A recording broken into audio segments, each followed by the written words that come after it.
Même si Pages est un outil indispensable au bon déroulement d'un compte-rendu du côté élève ou bien sur la diffusion de certains documents en préparation côté prof, eh bien l'application Keynote peut s'avérer être un outil extrêmement complémentaire, que ce soit en introduction d'un cours ou bien pour un élève si jamais il devait illustrer ses propos au cours d'une présentation. Allons voir comme toujours ce que cela donne sur la tablette.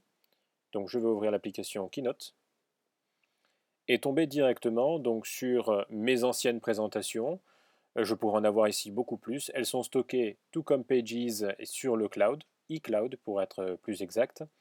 Et je peux également donc créer une nouvelle présentation. C'est ce que je vais faire ici en cliquant sur le plus. Là encore, Apple me propose ici une série de présentations préformées, préfaites si vous voulez. On pourrait appeler ça presque des templates dans un langage un peu plus informatique. Je vais en choisir une simple, le dégrader. Et je peux commencer donc l'administration de ma présentation. Je clique deux fois ici pour mettre un titre. Titre de ma présentation. Voilà. Et je peux faire sauter le cadre du dessous, supprimer en ayant cliqué une seule fois dessus. Je sais que je vais utiliser plusieurs diapositives, donc je peux ici en ajouter donc une vierge en dessous, une un peu plus élaborée puisque je vais devoir intégrer une image. Bref, ici j'ai totalement la main sur ma présentation. Tout comme dans Pages, je peux sélectionner un tas d'outils supplémentaires. Je vais cliquer sur le plus et je vois que je peux intégrer donc dès lors des tableaux. Donc tout comme dans Pages, je copie et je fais un clic et glisser, je recalibre la taille un petit peu comme je le veux. Voilà. Si je veux un objet vectoriel, je peux le prendre aussi. Allez, un rouge, pourquoi pas, ici. Et comme tout à l'heure, je peux y intégrer du texte.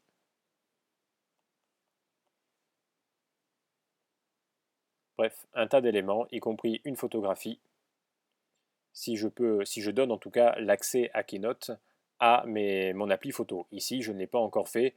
Pour ça, donc, il me le dit, je dois aller dans l'application Réglages, confidentialité et photo, voilà, pour pouvoir activer cette option-là. Dès lors, je peux commencer à remplir un petit peu mon tableau. Donc ici, je vais mettre une colonne A, une colonne B et une colonne C. Mais le but d'un diapositive, d'un diaporama pour être exact, est encore le fait d'utiliser des animations. C'est ça qui rend un petit peu ma présentation dynamique. Donc en cliquant sur mon tableau, je vois ici dans l'onglet l'option animer qui apparaît et je peux la sélectionner. Dès lors, il me propose de créer une entrée et une sortie. Ici, je veux que mon tableau apparaisse sous la forme d'un balayage, pourquoi pas. Et dans mes options, je peux réduire la durée, non pas une seconde, mais une demi-seconde ici. Voilà l'ordre pour l'instant qui apparaît, donc je n'ai qu'une animation, c'est encore assez facile à gérer. Je vais utiliser mon deuxième objet, donc tout comme le premier, je crée un effet pour l'entrée, donc au lieu d'un balayage, je vais faire une apparition, simplement. Et dans mes options, je peux régler donc l'apparition pour qu'elle se fasse après l'apparition de mon tableau, automatiquement. Ainsi, je n'ai rien à cliquer. Je peux à tout moment lire pour savoir un petit peu ce qui se passe et l'ordre des choses, histoire de contrôler. Je sors, je resélectionne mon objet pour cette fois-ci paramétrer une sortie. Donc je veux que cet objet disparaisse dans un chatoiement, pourquoi pas. Et je veux que ce chatoiement dure 4 secondes. Voilà qui est fait. À ce moment-là de ma présentation, je peux essayer de voir ce que va donner celle-ci en cliquant simplement sur l'outil Play en haut à droite. Voilà. Je suis donc sur ma dernière diapositive et mes options donc apparaissent ici les unes après les autres, donc selon les animations programmées. Si je clique à chaque fois sur suivant, évidemment mes diapositives changent.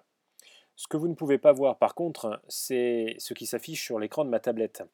Et ça malheureusement c'est lié à l'effet de présentation de Keynote.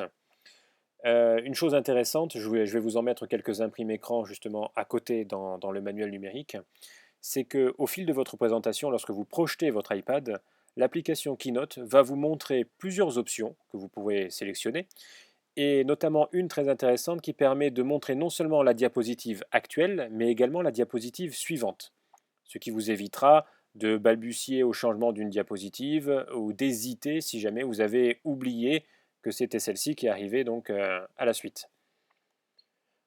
Un autre outil extrêmement intéressant, en présentation toujours, donc je me remets en mode présentation ici, je vais sélectionner de nouveau voilà, ma deuxième diapositive, et je choisis, vous ne le voyez pas, mais un petit outil crayon qui me permet dès lors de dessiner sur ma présentation. Donc je peux ajouter grâce à mon stylet des petites données, compléter mon tableau.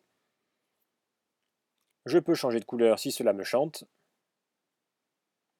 Donc j'ai un outil finalement qui devient interactif, histoire de rendre encore un peu plus dynamique ma présentation. Je peux revenir en arrière avec une petite flèche que vous verrez lorsque vous manipulerez l'objet. Et je sors de ma présentation ici. Voilà. Alors, quand tout est fait, je clique sur OK, je peux de nouveau l'administrer. Tout comme dans Pages, vous avez sur la petite clé tous les réglages à définir sur votre document ou bien sur votre zone de travail. Donc afficher le numéro des diapositives, pourquoi pas. Permettre justement des commentaires si jamais vous devez le partager. Des petites notes, ce sont comme des post-it qui vont vous permettre de vous souvenir, de vous servir un petit peu de memento durant votre présentation. Et je mets OK. Ainsi, selon l'affichage que vous choisirez au moment de projeter votre iPad, eh bien vous verrez ou pas ces petites notes apparaître, histoire de vous servir de support pour l'oral. Je reviens ici et voilà, outil de présentation. Je peux ici choisir tout un tas d'autres options, notamment utiliser mon iPad comme une télécommande pour une présentation qui se déroulerait sur mon ordi, utiliser des liens, etc. etc.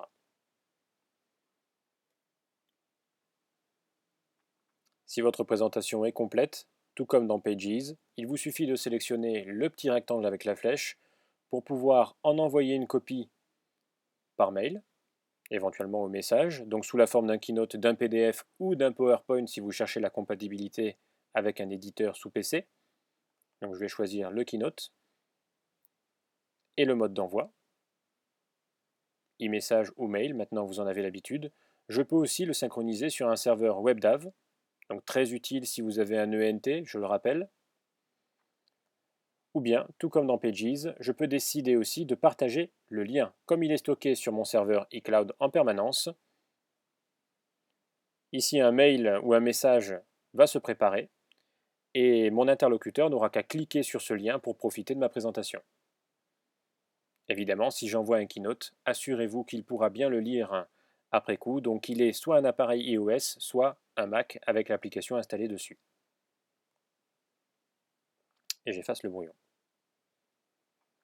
Revenons donc désormais à l'ensemble de mes présentations. C'est un outil extrêmement fluide, là j'ai créé que 3 diapositives, mais voilà une autre de mes présentations où j'en ai quand même bien plus, et c'est une présentation qui m'a servi lors d'un auditoire, un oral on va dire, où il y avait un grand amphi, 400 personnes, projetées donc sur un grand écran, un outil donc extrêmement fiable. Aucun plantage, aucun problème.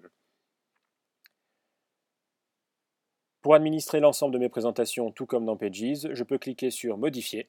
Je peux alors les sélectionner pour les supprimer. Voilà qui est fait. Ou bien les modifier pour les dupliquer en cliquant sur le petit plus. Histoire de pouvoir choisir les intervenants qui vont pouvoir travailler dessus, avoir plusieurs versions d'un même document.